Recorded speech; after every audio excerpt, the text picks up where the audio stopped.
Oh, hello, everybody. Welcome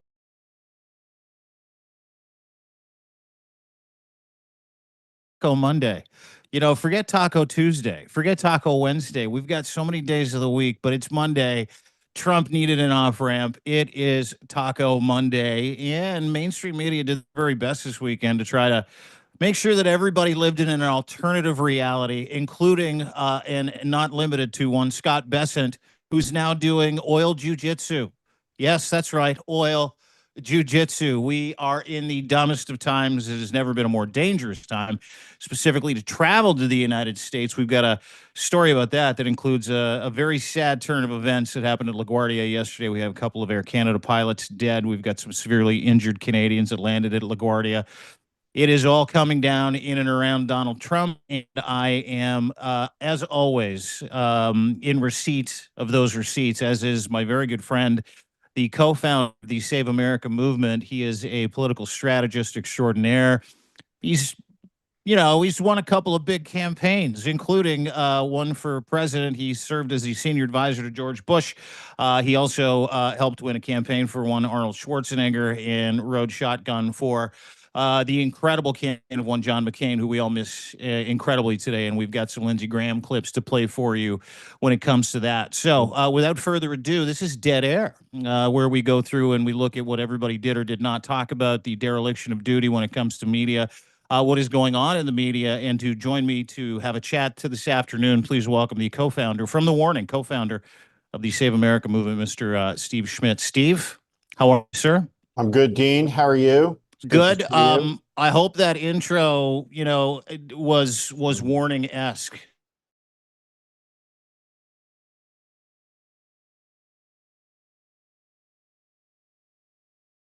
About to warn people about a lot of warnings that have to be Yeah. transmitted to the people. Yeah, today's no different. I mean, we said that we would set up this Monday to kind of go over what happened yesterday because the Yeah. dereliction of mainstream media is never been more apparent. We live in this golden age of fear when it comes to trying to communicate with people. Freedom of the press is not free. You and I have chatted about it several times that the mainstream media, Donald Trump got this right. They appear to be the enemy of the people, and they are now the enemy of the people because they are on side with Donald Trump, whether or not they have been threatened by him, taken over by him, by the Ellison Group and Skydance, whether or not the consolidation is part of that conversation, doesn't matter. The air of fear was apparent yesterday in our scorecard. Margaret Brennan led the way. She was sensational, holding some feet to the fire. And then we got all the way down to Fox State Media, Trump State Media, who, You if you gave them want. an F. Gave them an F. So I like the scores. Like I like the grades. I like the Yeah. grades that you're giving. And this whole idea so that the Save America movement is going to publish this. You're doing this every week, but you're going to review. Hmm. And this is a necessary thing to do. You're going to review these Sunday shows, and hopefully we'll get some good circulation going on this. You're going to give everyone a grade, and then we're going to talk about it here on Dead Air on Monday.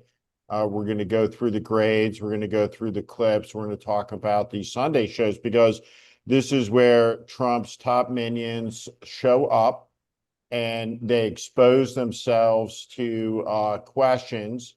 And after 12 years, the truth of the matter is you've had very few good questions asked in really over a decade. Maybe you've had 10 good questions asked at most of any of these people. And so we're going to go through these Sunday shows. You are the grader. You're the professor. You, sir. Appreciate that. You're the Yeah, judge.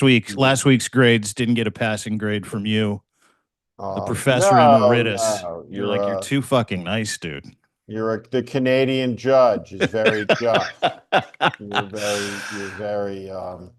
very fair. Thank you. I appreciate that. Well, let's go through it because, Trump didn't decide to end the war based on a bunch of phone calls and fake conversations until the day after we had our Sunday news roundup. And traditionally, Sunday is when everybody gets together. You get a little coffee talk, right? You get Margaret Brennan or John Carl or, Dana Bash, Jake Tapper. They sit down and they chop up the biggest stories of the week. What gets missed is almost as egregious as what gets glossed over. I'll start with Face the Nation because Margaret Brennan was incredible. And wrote an incredible piece about this. Margaret Brennan consistently is easily the most, she's consistently the most dogged when it comes to not letting people get away with that follow-up question. She's consistently, the most responsible when it comes to how she tries to suss out the intentions of the guest. But, the intentions of the guests being what they are. And you know how these Sunday shows work. You send out a group of 3 or 4 of your minions and they do roll call. They go through all 5 of these Right. daily news shows. They're not pundits. You got the energy secretary, Chris Wright, last week doing all the war heavy lifting, which was fucking unbelievable. And then you had Scott Besson. And I want to ask you about Scott Besson, after we play this clip, Mike, because this is one of those clips. And this is the clip where he's talking about doing oil jujitsu. Well, we talked last week about the economic disadvantage that this war is presenting the United States of America. Not only is Scott Besson the Treasury Secretary, who doesn't make any fucking sense whatsoever when he talks about giving Iran the opportunity to sell some oil that is at sea, letting Iran and letting Russia off of these sanction lists. But then he tries to explain it like, no, you don't understand. We're using their oil against them. We're using their money against them. Let's play this clip and then we'll get your thoughts. Mike? So which is better, Kristen? Which is better? If oil prices spiked to $150 and they were getting 70% of that, or oil prices below 100, it's better to have them where they are now. And to be clear, we had always planned for this contingency. About 140 million barrels are out on the water. In essence, we are jujitsuing the Iranians. We're using their own oil against them. We have a much better line of sight, to be clear, at Treasury when this oil goes to, if it goes to Indonesia, if it goes to Japan, if it goes to Korea, we have a much better line of sight and are able to block accounts that the oil goes into. When it goes into China, it completely gets recycled. So to be clear, that 14 billion number is grossly overstated. Perfectly clear. How great would it have been? I think she gets an A. This is how, I give you an A. What if she had looked and she had just been, what are you talking about, Willis? Right? What else could be said there? If she was just like, what are you talking about? What was that? What is that? It's gibberish. It's complete nonsense. If you were sitting up there, yeah, and that was your question, I think it's a good question. Right over the middle of the plate. Right, not but a necessary question. Nothing wrong with the question. And that's the guy's answer. Now it's game on, right? Fish is on the hook. Mm-hmm. What do you say next? What should be said next here? If you're Kristen Welker, you're sitting there, and he's talked for a while. You got some time to think about it. I mean, if I'm Margaret Brennan and I'm sitting there listening to that, in my mind, not only does it not make any sense, I need a definition of oil jujitsu. I want to know how that works. Excuse me, that's with Brennan. That's with Brennan, not Welker. Right. With Brennan, okay? Yeah, that's what I want to know.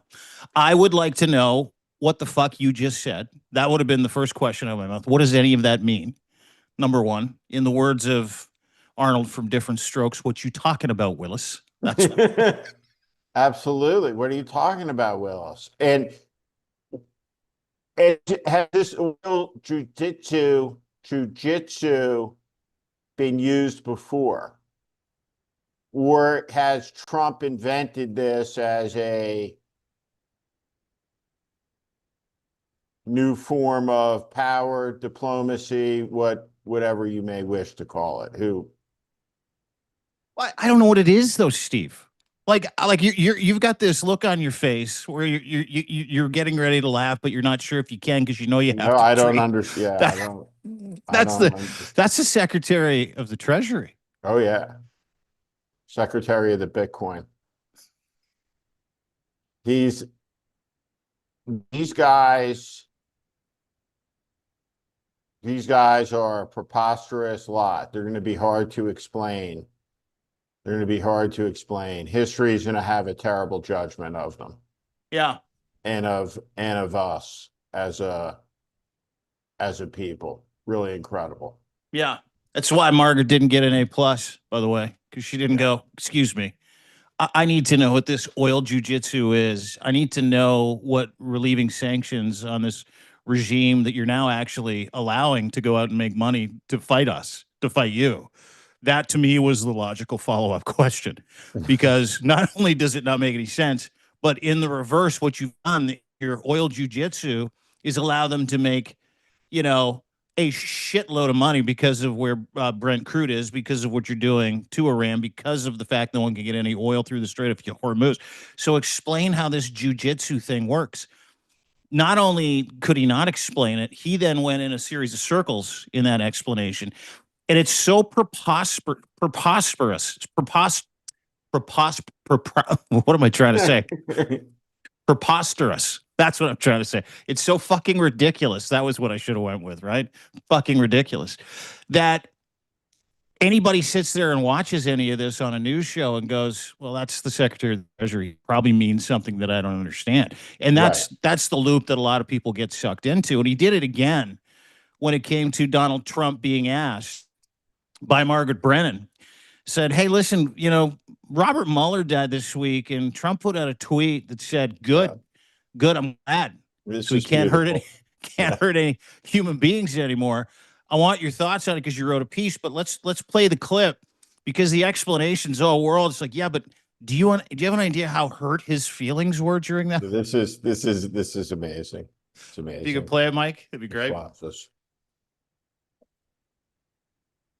President Trump have said this does not need to continue. Well, I'm telling you, what needs to continue is to make sure that the largest state sponsor of terrorism can't get a nuclear weapon to blow us all up and hold us hostage. To the American people, they were 2 weeks away from having 90% enriched uranium to make 10 bombs. They've got missiles that go 4,000 kilometers. We're not going to live that way anymore. Since 1979, these people have been terrorizing the world. They've got American blood on their hands, and here's what we accomplished in 20 days. Their missile program has been obliterated. But their we saw nuclear the missile program that went has been towards obliterated, Garcia. and they're running out of money. So here's what I tell President Trump. Keep it up for a few more weeks. Take Carg Island, where all of the resources they have to produce oil. Control that island. Let this regime die on a vine. Yeah.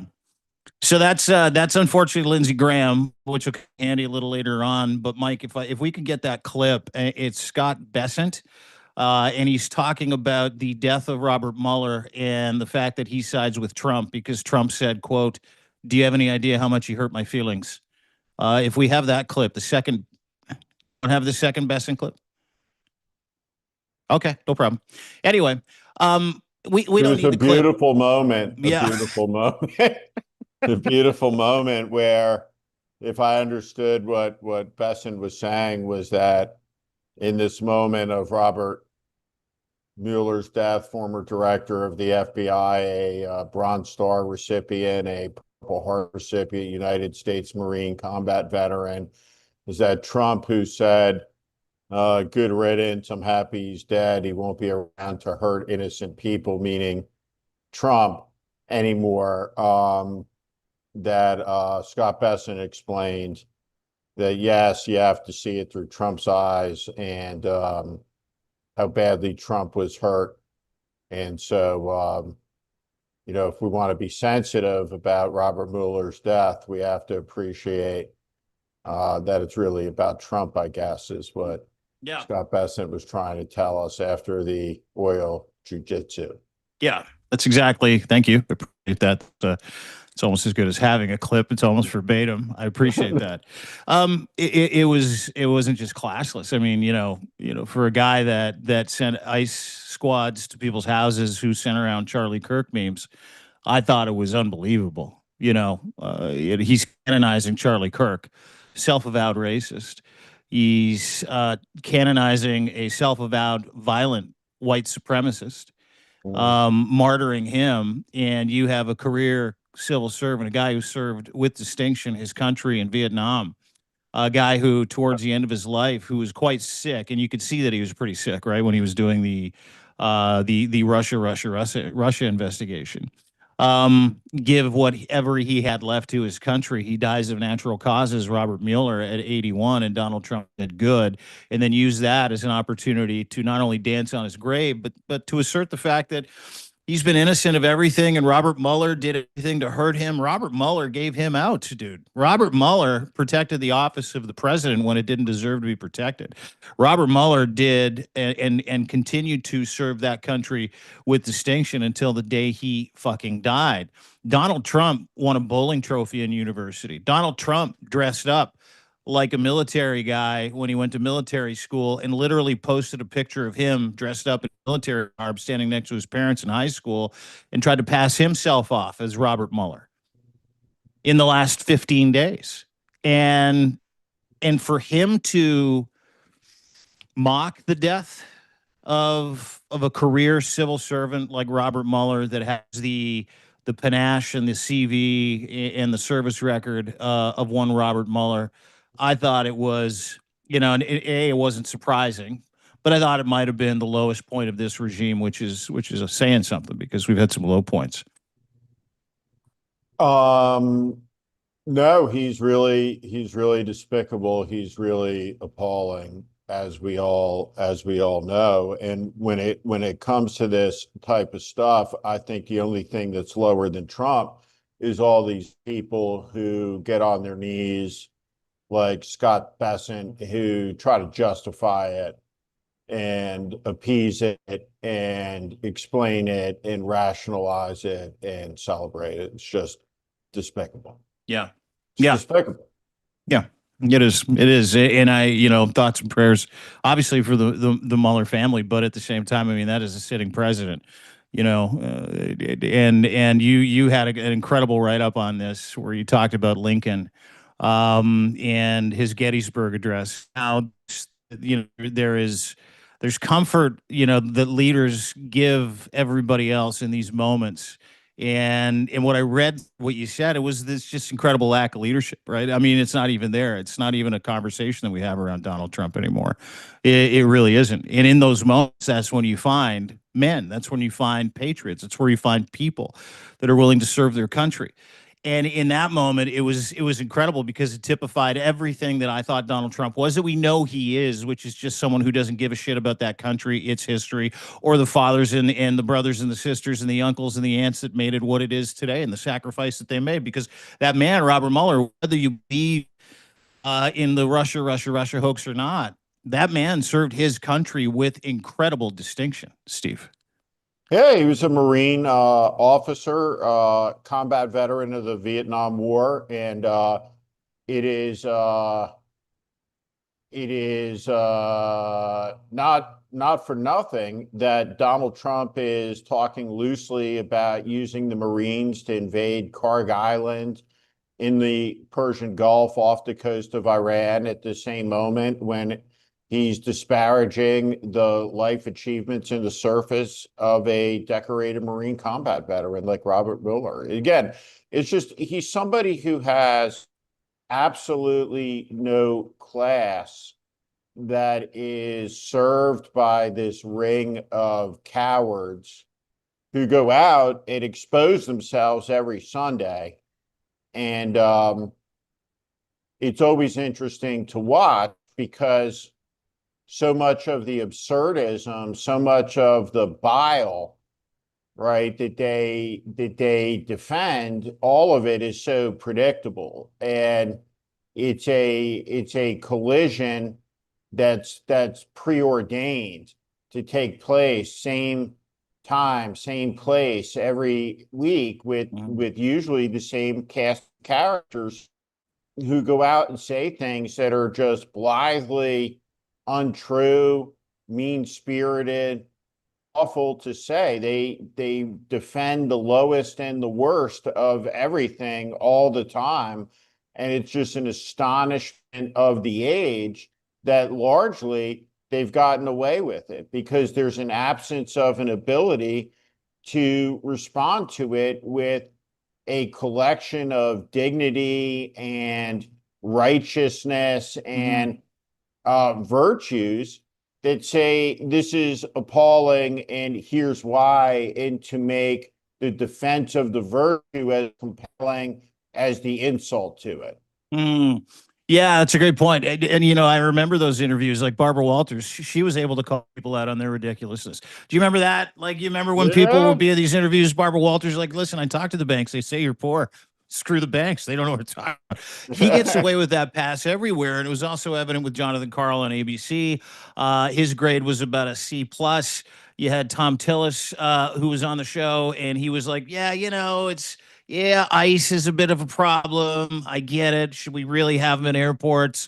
I don't know. You know, it's probably not a great idea. It's a fucking terrible idea. I don't know if you're watching some of the videos of ICE literally beating the shit out of people in fucking airports this morning all across the United States of America. Like it. Are they doing things to people in airports? What's happening in the airports? I haven't seen any of the videos. Oh, you haven't? Yeah, dude. Well, that was wild? also part of the Sunday crew, right? Everybody was talking about TSA. You've traveled a lot. I want your opinion on it. TSA walking off the job. They got 3,500 employees that are just not screening baggage. They're not, you know, helping people out at the airport. People are not getting paid. They're not going to work. You had another 400 walk off the job yesterday in LA, LaGuardia. You had an Air Canada plane literally hammer itself into a fire truck that was making its way across the runway. Steve, 2 pilots dead, several seriously injured. I mean, and I'm laughing because it's just, you know, this is the kakistocracy. This is when it all starts to catch up and you start seeing mismanagement like this, but not just mismanagement. It's the lack of accountability when it comes to having conversations about this mismanagement, which I didn't see at all. I mean, take Shannon Bream out of the mix. She didn't talk about anything other than her new book about how everything's possible with God, and then having Lindsey Graham on to talk about them Marines. Let's get them Marines in there. She gets an F. Do we have that clip of Lindsey Graham and talking about the Marines? Great question. Mike, do we have that clip? Lindsey Graham talking about the Marines? Yes. Stand by. Coming up. President Trump have said this does not need to continue. Well, I'm telling you, what needs to continue is to make sure that the largest state sponsor of terrorism can't get a nuclear weapon to blow us all up and hold us hostage. To the American people, they were 2 weeks away from having 90% enriched uranium to make 10 bombs. They've got missiles that go 4,000 kilometers. We're not going to live that way anymore. Since 1979, these people have been terrorizing the world. They've got American blood on their hands, and here's what we accomplished in 20 days. Their missile program has been obliterated. But their we saw nuclear the missile program that went has been towards obliterated, Garcia. and they're running out of money. So here's what I tell President Trump. Keep it up for a few more weeks. Take Carg Island, where all of the resources they have to produce oil. Control that island. Let this regime die on a vine.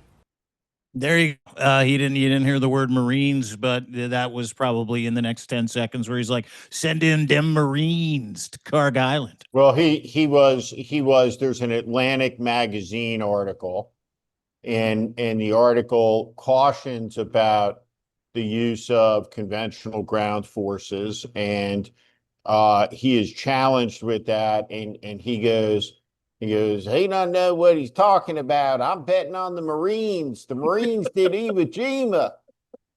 And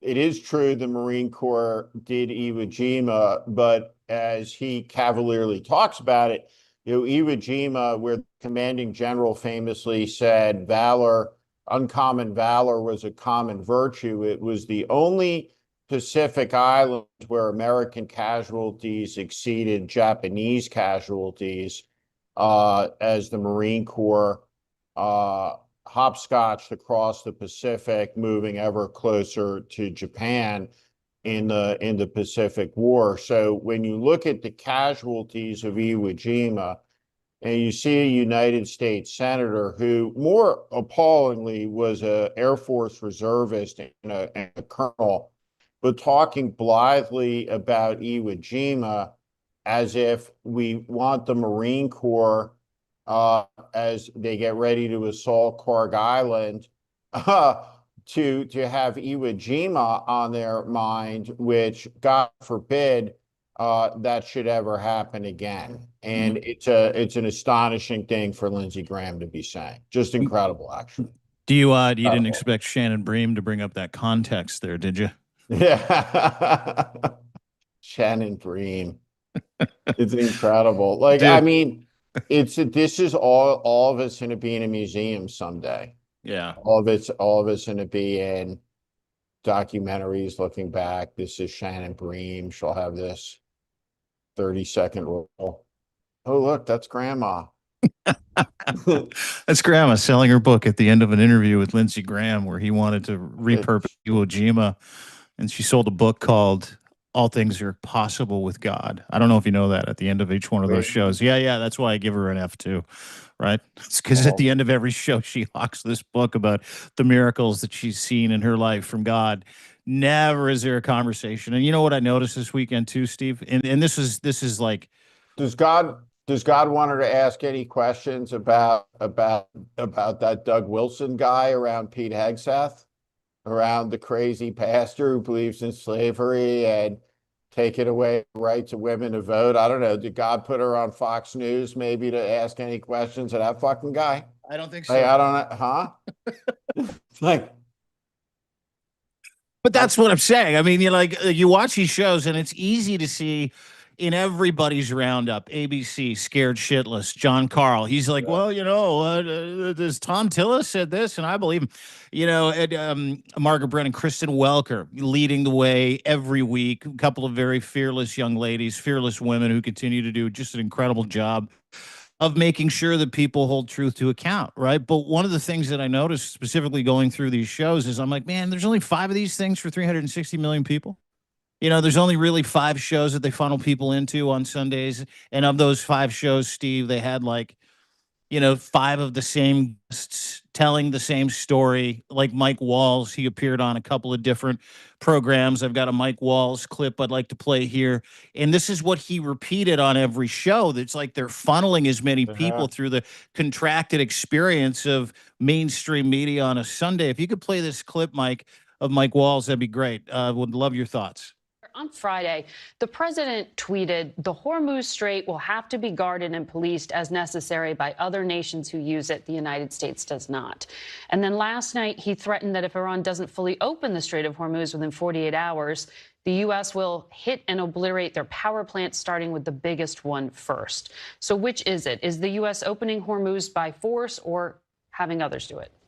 Well, I think it can be both. It's not necessarily mutually exclusive. I'm glad you're having NATO Secretary General Mark Rutte on. I think at his urging and his leadership, we've now seen Italy, Germany, France, and a number of others commit to help with this effort. After particularly since so much energy is going to Europe out of the Straits. We just had the Japanese Prime Minister commit to portions of her Navy and the Japanese Navy. 80% of what's coming out of the Gulf is going to Asia. So we are seeing our allies come around, as they should. But at the same time, the president is not going to stand for this regime, as it's threatened and tried for 5 decades to hold the world's energy supplies hostage under its genocidal intent. So some allies, like the United Kingdom, have talked about things like surveillance, anti-mining, anti-drone support for the United States, but in that appeal from the United States, I should say, in the Strait of Hormuz, but not until active combat ends. To be clear, that's what we're talking about. Well, and the president's been clear, too. He's going to continue to pound Iran's capabilities, its missile, its naval, and its drone capability. Yeah, there you go. Margaret Brennan, ladies and gentlemen, interviewing Mike Walls, UN ambassador. Steve, you want to talk about talking out of both sides of your mouth? And he did that on every single one of those shows. And that's as close as you got to accountability for Mike Walls. And keep in mind, we still have an update to this story, right? It's, Donald Trump is threatening everybody, saying, you need to help us in the Strait of Hormuz. He's also saying, you've got 48 hours, Iran, or we're going to destroy all of your civilian infrastructure. And he's painting that story, a congruent message from one President Donald J. Trump. And that was as close as we got to pushback. He was on 3 different shows. Margaret Brennan was as close as we got to someone saying, okay, listen, yes, the allies said they'd help, but they said after the military adventurism in the area was over, that's not something that they're helping with. And it leaves those questions that hang in the balance. And on other shows, Mike Waltz just ran everybody's show. Like he just continued to lie. What's amazing to me is that on all of these shows, is that he goes out there and let me back up. He has an audience of 1. And if you are the interviewer on one of these shows, it's zero sum. If you go back to the White House, if you're Mike Waltz and Trump is happy with you, then the interviewer of that show failed. Period. To me, right? That's the test. So they're going out. It's something of a high wire act. Trump has picked all of these people as if they were from some line of central casting in his imagination. He expects them to go out and to make Trump look good about the things that Trump has decided to do. So one of the things that Walt says there in the middle of this that he got away with, and I always try to teach candidates in debate prep that when you go on these type of shows, it's not a talking exercise, it's a listening exercise. So when he goes, they've obstructed the world's oil supply for 47 years. Now, time out. The Iranian regime is terrible. It's murderous. It's theocratic. It's abusive towards women. It's the leading state sponsor of terrorism in the world. It's long aspired to get a nuclear weapon, but has it done that? Has it obstructed the world's oil for 47 years? I don't think it's done that. When he talks about the genocidal intent, what are you talking about? What are you talking about? The Iranian genocidal intent for the last 47 years. So there was oil flowing through the Strait of Hormuz, and this crisis has been precipitated by Donald Trump's actions. And really the question, the ranting that he is being asked about is Führer-like in the Berlin bunker where Hitler's moving around phantom armies. Right? What's he talking about here? The country's at war under false pretenses, shifting pretenses if you're an optimist, delusional optimist, right? You say we're at war with these people because of 18 different shifting reasons, but putting that aside, all of the casus belli that he just outlined, well, is that really true? That is not true. No. And no one stops to go deeper there, even blowing through a commercial break to get at the ground truth on this stuff. Yeah, I mean, these are things that someone like you notice. These are, What did you give Margaret Brennan? What was your grade? Oh, I gave her a C-. You gave her a C-. Kristen Welker got an A. I mean, she did well, right? Margaret Brennan got a C-. She's a very nice person. Who, Margaret Brennan or Kristen Welker? They're both nice people, but Kristen Welker is a lovely person. Yeah, lovely. Yeah. And but she's had some tough moments on. But it's good to see she did good. Do we have any clips? Yeah, I believe we've got a Welker clip. Do we have another Welker clip for Mike? Yeah. Oh yeah. Yeah, that's Sean right. Duffy. So Sean Duffy, let's get to Sean Duffy. And then we've got a Trump clip I want to get to. This is her, Kristen Welker. This is Sean Duffy doing his very best to tell everybody that, hey, this is a Democratic issue. All the 3,500 TSA employees that walked off the job, fact that we're not paying people. So let's play this Kristen Welker with Sean Duffy, ladies and gentlemen. lot of the starting salaries at TSA, they're right around $50,000. So if you live in, one of the big cities of America, LA or New York or Miami, it's hard for these individuals already to make their ends meet. But without getting paychecks, it's even that much more challenging. And so they're going to take other jobs to put food on the table and pay the rent. So I do think it's going to get much worse. And as it gets worse, I think that puts pressure on the Congress to come to a resolution. Democrats have to say, you know what, we're not going to defund this. We're going to actually work together, have some common sense reform that the president will work with us on. And, let's get America working again. And the last thing you want as you travel is to deal with political fights at the airport. Let that stay in Congress. But don't extract pain out of me and my family as I'm trying to just go to Florida and get some sun on my bones during spring break. A lot of the starting. There you go. He's just trying to go to Florida, some sun on his bones for spring break. And the one thing Miss Welker did not do was follow up with that, which was, hey, you didn't say you're blaming the Democrats. This is you. This is your bill. You're trying to get this passed. It is you that is choosing not to pay TSA agents. It is you that is choosing not to pay people. It is you. It is nobody else. And that is why she didn't get an A+ or anything higher than an A-. But I will say this is that, for the most part, I mean, she was the most thorough out of everybody. I wonder in those interviews with people, Kristen Welker, Steve, are the guests setting the tone? Are the guests setting that agenda? Does Sean Duffy come in there and obviously it's a tough topic. It's a big issue. It's spring break. Lineups, TSA around the corner, out the door in Atlanta at the hub, Chicago O'Hare. I get that. But I mean, there is a war going on, and not only is there a war going on, but to your earlier point with Mike Waltz, you said there was just this allowance that you can paint Democrats as the ones that are responsible for the shutdown when it's your regime that's doing it. I still can't believe that Puck is the Secretary of Defense. It's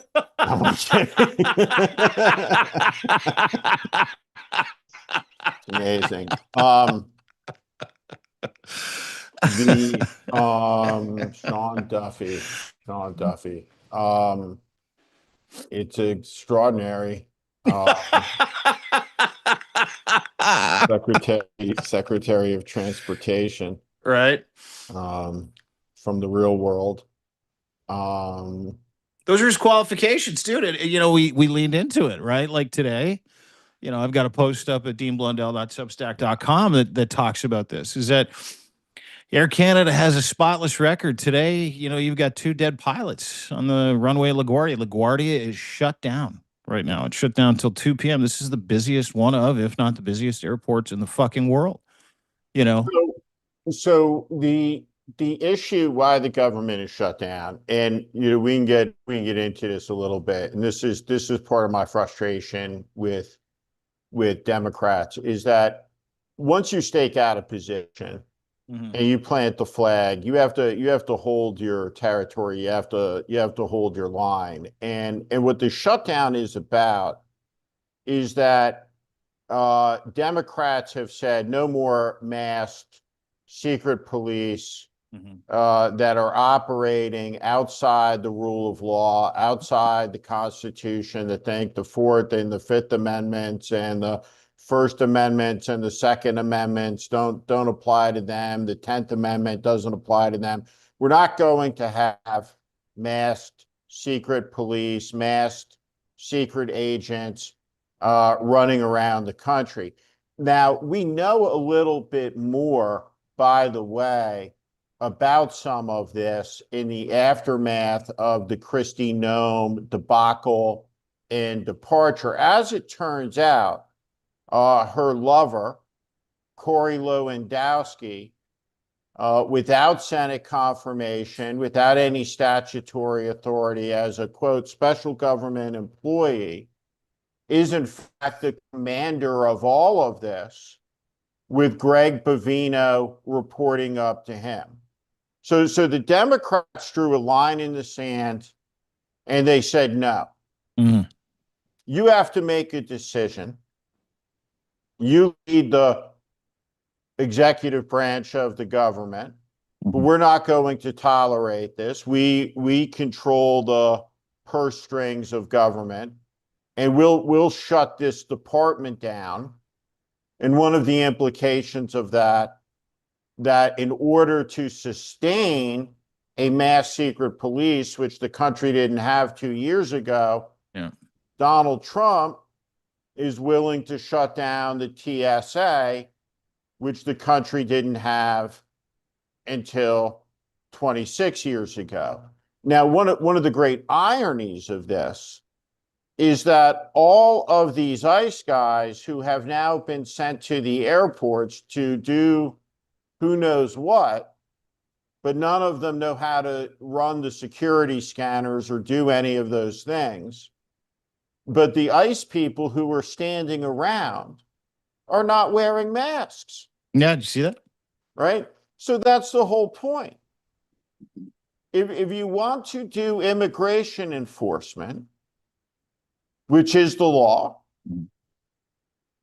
it has to be done unmasked, which is the Democratic point.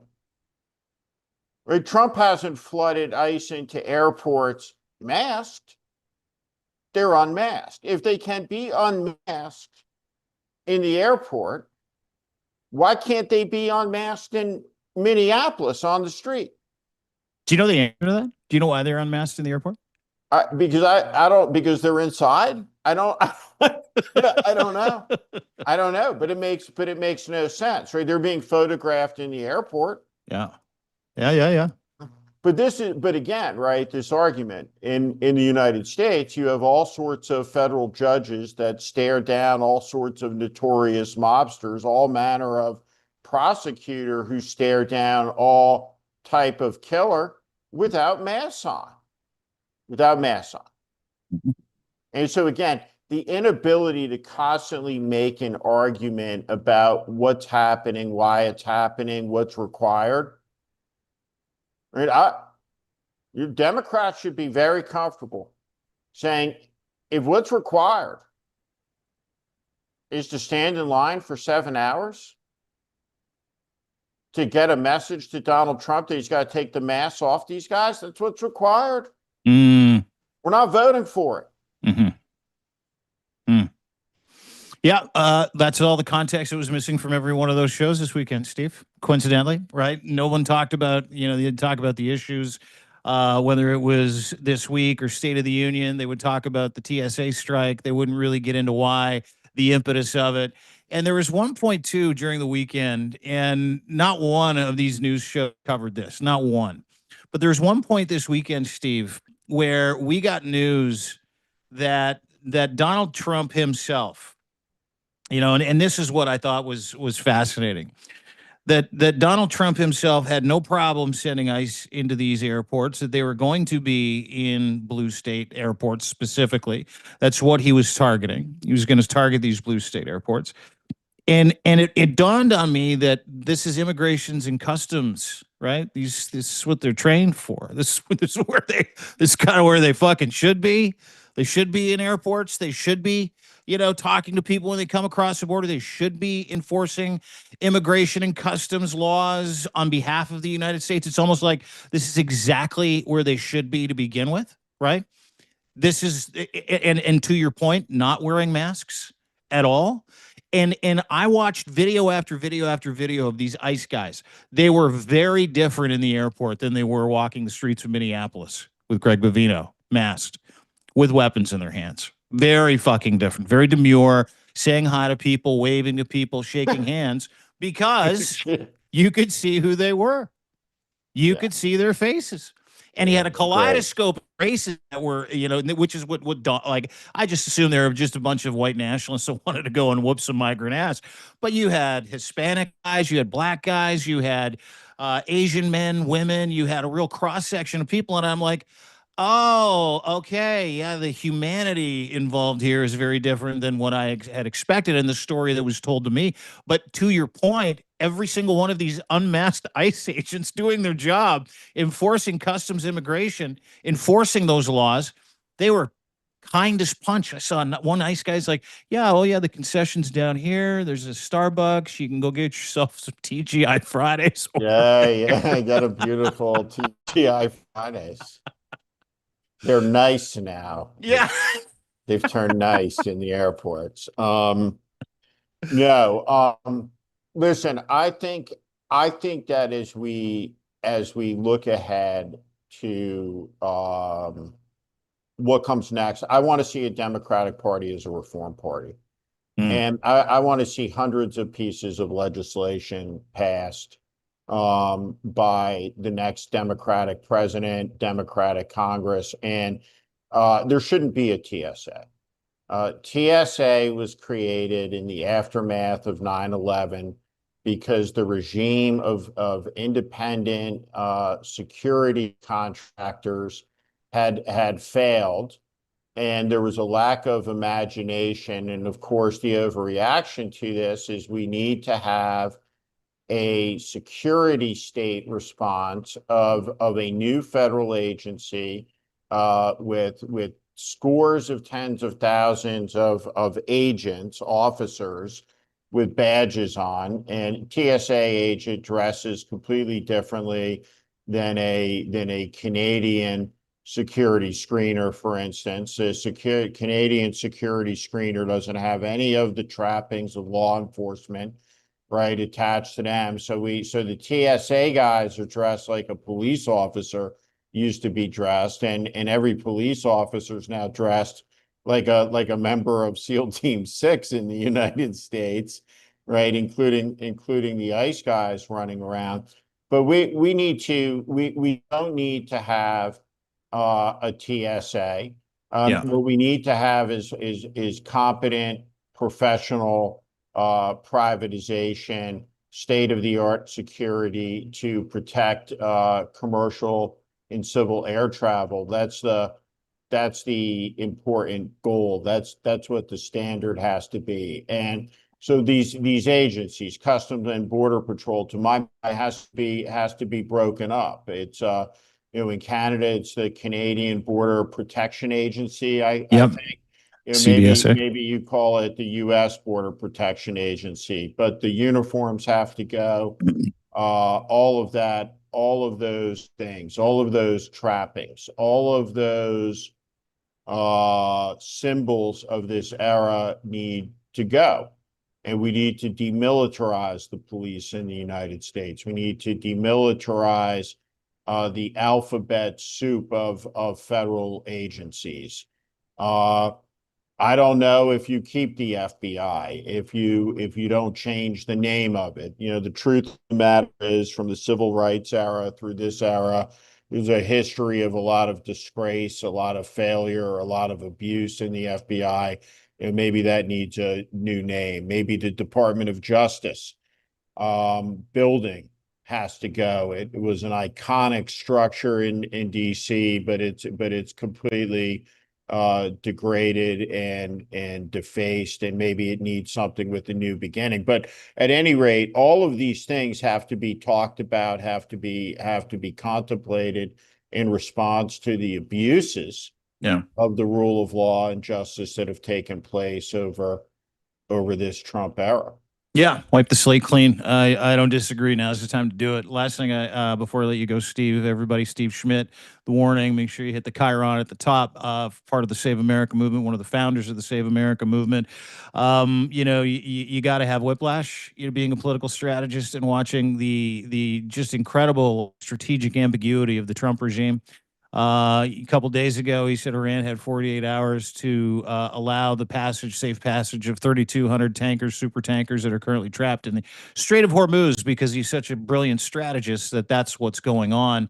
Then he said he was going to obliterate them and destroy all of their civilian infrastructure in ways that nobody's ever seen it before. You've never seen this before. And then this morning, wow, says in a Truth Social post, hey, guys, I got great news. We had secret meetings that no one's even heard about, not even the Iranian regime, because we've destroyed all their communications. So we had these secret meetings that nobody knows about with Jared Witkoff. Everything's good. We're going to do a 5-day delay. We're going to pause. We're not going to bomb anybody because Iran's coming to the table. We're going to get what we want. It's going to be over soon. Don't worry about it.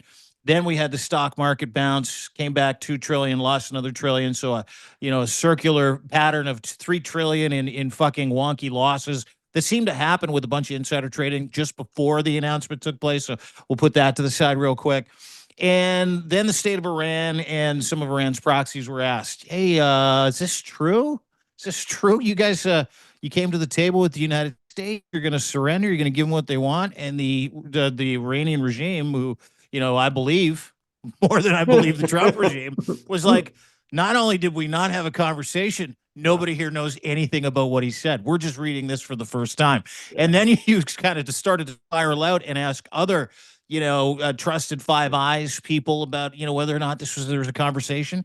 Not only was there not a conversation, there wasn't a meeting, there wasn't an email, there wasn't a text, there wasn't a WhatsApp, there wasn't a signal, there was nothing. This is just Trump deciding it's Taco Monday, Steve. It's over. I have nowhere to go but down. And so I'm going to announce something that didn't happen, and I'm going to end the war. That's what it looks like to me. But I want your thoughts. I mean, I don't have whiplash because I expect it, but this is just fucking enough. But it's also so fucking funny because it just keeps happening. He just continues to say shit. And he's going to take the rest of the day off to watch Gallipoli.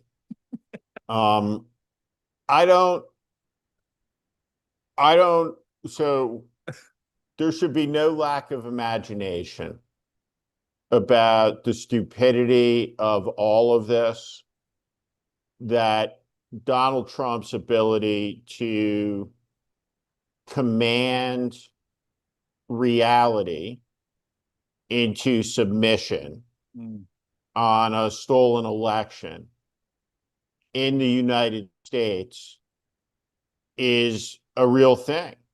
I mean, we've seen it time and time again. What happens in front of the world when you just make up things in the middle of a war that you started, and you simply declare, well, now it's at its end. We won, they surrendered, and what next, right? What happens next in that crazy scenario? The alternate scenario that plays out, right, adjacent to that, is the escalation scenario where Trump, who's inconsistent minute to minute, is in this yin yang, in this push pull, where in this fantasy, right, where Lindsey Graham is talking about Iwo Jima and the Marines, and Trump is probing on a second-by-second basis the reaction of the Fox News lady and all the Fox News hosts. What's she thinking? What's Maria Bartiromo saying on her show, right? So ever closer we come, right, to the landing craft hitting the shore, or a helicopter assault. But when you look at everything that is involved in securing the positions of those Marines, of those soldiers on these islands, it requires holding the high ground on the Iranian coast. So it's a very complicated military operation. It's going to involve substantial amounts of casualties. And right now that you have these deeply unserious people involved in the planning of it, like it's a video game, like it's a show, a reality show that they are improvising, and that they're trying simultaneously to withdraw from while planning in real time to escalate. And it's all happening on television. It's all completely incoherent. And there's a real absence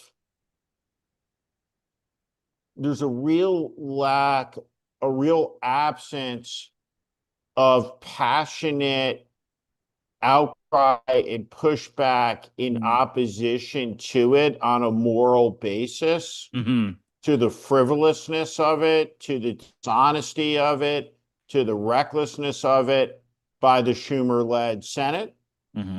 and by too many Democrats in the United States. This is a moment for utter clarity against this insanity.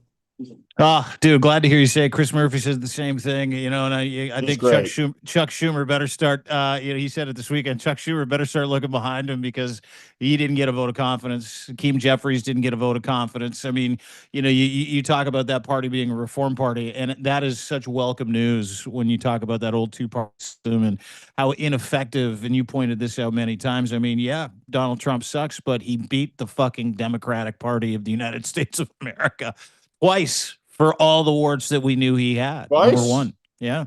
Twice? Yeah. Twice?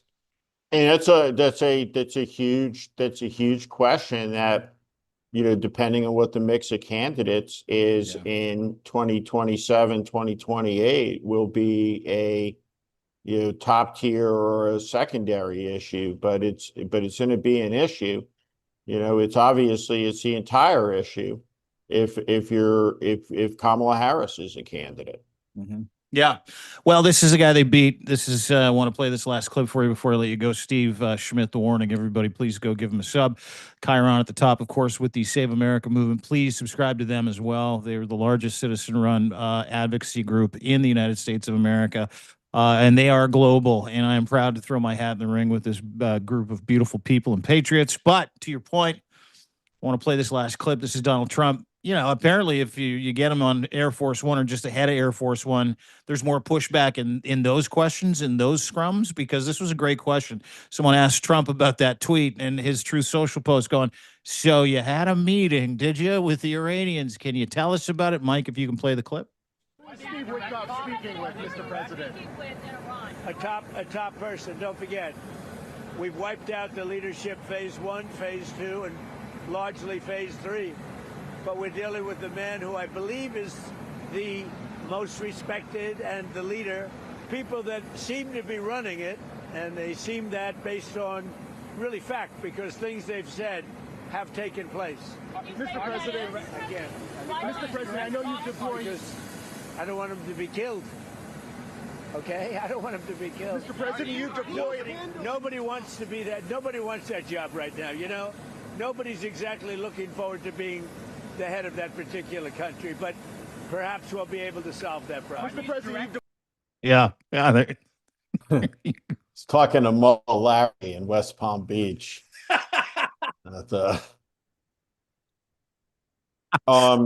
People believe it though, dude. Like that's the I cannot get over it.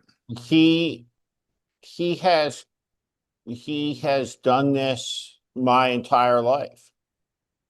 He's been a public figure since the late 1970s through the early 1980s, and I could show you, you know, if we assign somebody to go and to give us 40,000 clips of Donald Trump bullshitting his way through an interview with, some people are saying, about 1,000 different subjects, it would be a very, very easy exploration and excavation. And so there are no top people. We're not in contact. There are no open negotiations. And you see the dishonesty and the cavalierness towards it. Yeah. While young Americans are in harm's way. It's comical and it's tragic. Yeah. It's appalling and it's funny. Mm-hmm. It is psychotic.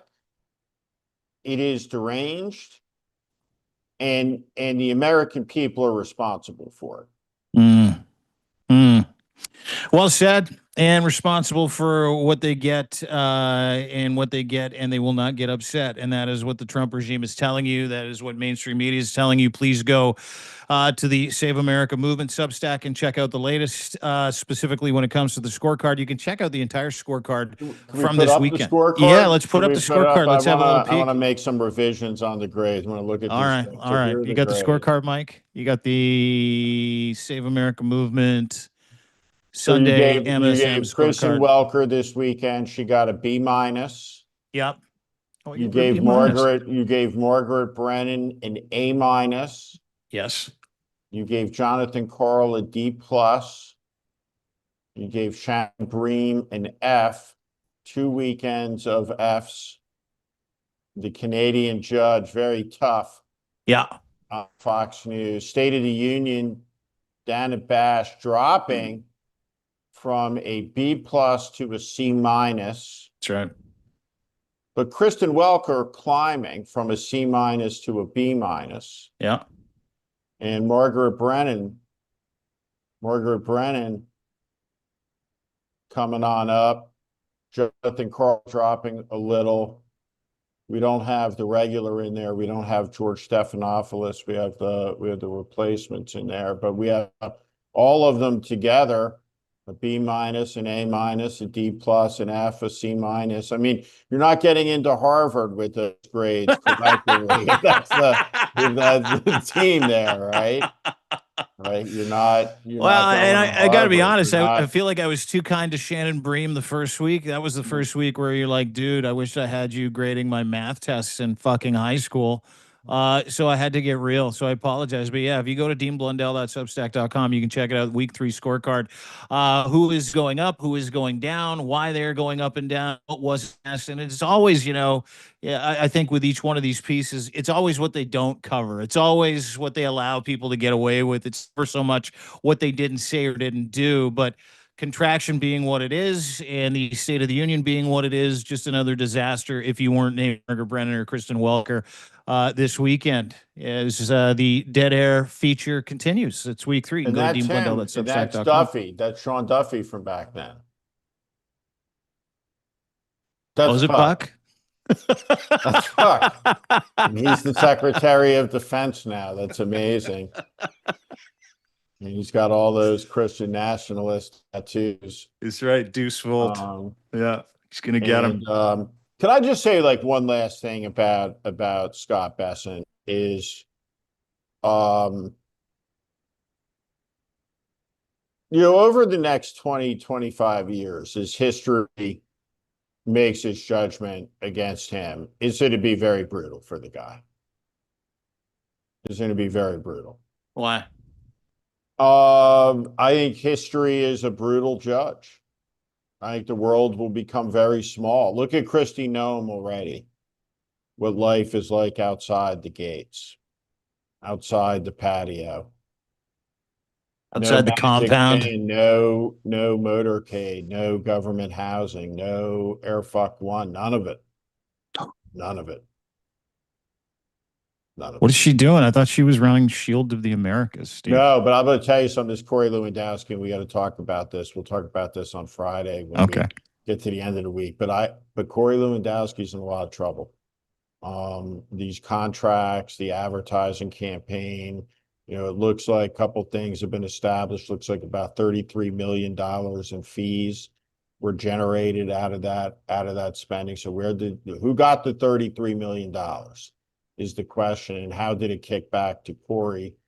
And Corey Lewandowski was really running the Department of Homeland Security. And what I would say is, if you have a situation where Corey Lewandowski is running the Department of Homeland Security, you got to get rid of the Department of Homeland Security. You got to break it up. You have to put the Coast Guard back, for example, with the Department of Defense.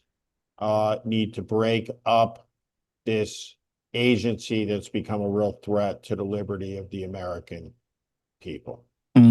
Well said. Thanks for doing this, dude. As always, Steve Schmidt, The Warning. Please give him a sub anywhere you find Steve Schmidt. He is on Twitter as well, even though he doesn't spend time there. I know he's deeply convicted about that as well. But you can get his content there too. And remember, if you see ICE in the airports, they're nice now. They're not ICE anymore. They're nice. Yeah. Give yourself an extra 10 hours if you're going anywhere this weekend, everybody. Be like, you see those ICE guys, be like, where's the TGI Fridays? Can I get you a milkshake? Thanks for taking your mask off, guys. You look great without a mask. Yeah, nice to see your faces. What's your name? That kind of stuff. Yeah, absolutely. If you're a teenager, to go up and talk to them. I'm thinking about joining ICE. I really like the videos. Love the work that you You guys know what put I don't together. like seeing, and just like a last word, is that I know the lines are long, but I don't like seeing Christy No videos still going on at the airport. Right, she's gone. Like but they still got her Are they video still playing there. those videos? They're still playing them. Oh, Still yeah, playing yeah. them. Well, it's because they spent so much money on the first set of videos. They don't have enough money to do new videos with the new Right, DHS. they have Mark to. Wayne, They yeah. got, and they can't get him through the filming because he can't read so good. Mark Wayne. Yeah. So, I like some people are saying that they've done 972 takes of Mark the new Wayne. video, but he can't do it because he really can't pronounce the word airplane. And it's There's a problem with TSA. problem. Say it again. It's the Yeah. 3 letters, Mark Wayne. And so that transportation is a 3-syllable word, is tough for them, and can't get through it. So they got 972 takes down. They can't get it together, and they're gonna keep trying, but they got that Christy Nome video still up, and I don't like it. They should get rid of it. Well, she's got to make sense. Thanks, dude. It's like leaving, firing the employee of the month and then leaving their picture up on the wall. I mean, you can't do it. You can't do it. It's like that restaurant. It's a restaurant in Copenhagen with the crazy chef, the Noma, best restaurant in the world. Like you can't leave that guy's portrait up there. No. You got to get him down. You got to take him down. You got to get the Hegseth portrait down, the Cash Patel portrait down. Dude, I haven't heard you once complain. You travel more than anybody. I see people complaining about lineups and security, fucking lineups, and being frisked by 15 people. You haven't said a word. Not one word. No. No, you gotta be able to navigate the airport with grace, Dean. The stoic determination. It's just nice because you're like the only American not bitching about lineups at airports. No, but I do know this is we got a broken air traffic control system and at LaGuardia Airport yesterday. You had an air traffic controller put a fire truck on the runway, and a Canadian Air Canada regional jet slammed into it. Yeah. And we're talking about appropriations of $200 billion for Trump's adventure in Iran. And the air traffic control system's been fucked up for 25 years. And it hasn't been fixed. And these airports are dangerous, and they're congested. Burbank Airport on the West Coast is in competition with LaGuardia as the most dangerous airport in the country. And we're going to have accidents, and we're going to have more accidents. And part of the reason we have these accidents is because at the end of the day, despite the fact that an enormous percentage of the population flies all the time, the people who fly obviously don't give a fuck enough about their safety to tolerate a dipshit like Sean Duffy from the real world being the fucking Secretary of Transportation, which is an amazing thing in a country of 330 million people that sets all the world's rules for transportation safety standards. It's just astonishing. Yeah, it is, and it ended poorly again yesterday. Worst 365 that America's ever had in terms of air traffic and safety at each one of your airports around the United States of America. Just statistically, it has been the worst year on record, whether it's mid-air collisions. Yeah, it's been a really terrible year, but it takes a while to catch up, and it has caught up. And my thoughts and prayers with the family that came from Montreal. They had some family members that passed away yesterday. You had a couple of Air Canada pilots that passed away the other day. And you had one air traffic controller, which is against the rules. When you hear about it, you had one air traffic controller at LaGuardia managing 2 emergencies. And that's why he sent this fire truck across the runway and didn't know. And so you're supposed to have one air traffic controller per emergency to that point. They don't have enough, and they don't get paid, and they've been asked to show up and do their patriotic duty. Well, that patriotic duty stops when you can't feed your fucking family, to your point, right? And to your better point, you've got the real world guy who used to run around with his just in his gitch, but hot tub to hot tub on Big Brother and Real World on MTV shows, who doesn't have any education whatsoever when it comes to managing any kind of infrastructure in any capacity whatsoever, running the NTSB, running the Department of Transportation. So it'll get worse before it gets better. Sorry to end off on that. I know you got to travel. Government of whack jobs. Come to Canada, Government of dude. whack jobs. Just come back to Canada. End of March. See you soon. Soon enough, buddy. Pete. Appreciate you doing that. Got it. Take Talk care. to you soon. Steve Schmidt, ladies and gentlemen, the Save America Movement. Please go and subscribe. Please go and donate. Please go to the saveamericamovement.org. And check them out. And please subscribe to Steve Schmidt at The Warning, deanblundell.substack.com. Thanks all. Have a great day. We'll see you soon.